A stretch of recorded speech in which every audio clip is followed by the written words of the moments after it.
Growing up, I just wanted to feel included. I wanted to be like everyone else, and I cared way too much about what they thought of me. I was searching for something.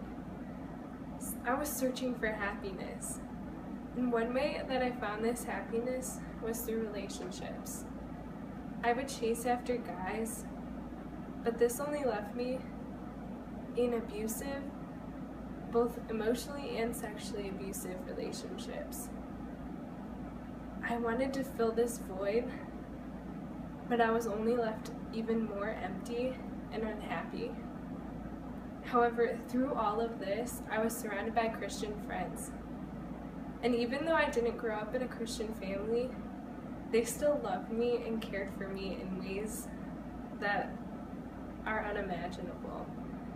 They would invite me to events like their youth group and just other events, but one night they invited me to an outreach event where an NFL player shared his story.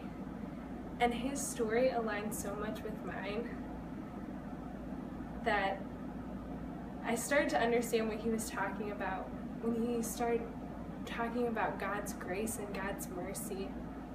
He explained that God came to die for each one of us, whether our past looks amazing or whether there's been some bumps in the road, and that he came to die for each one of us. And I couldn't understand why God would want to die for me or send his son to die for me.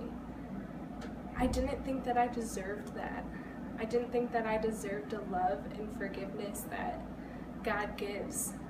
I just thought I was too far gone. It was then explained to me that even though I was a sinner, Christ died for me.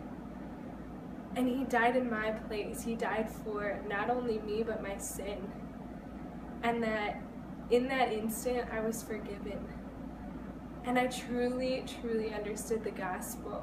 And that's when I decided to give my life to Christ and make him the center of my life. God accepted me as I was, broken and wandering from him. My life didn't drastically change that night, that week, or even that year. However, I realized that I don't need a guy to love me because I have a God that loves me unconditionally, no matter what my past looks like or what my future will look like. I'm not living for myself anymore. I'm living for something greater. And although I still struggle today, I know that I can find my rest in a God that is eternal, loving, and worth it all. Jesus is the 180 difference.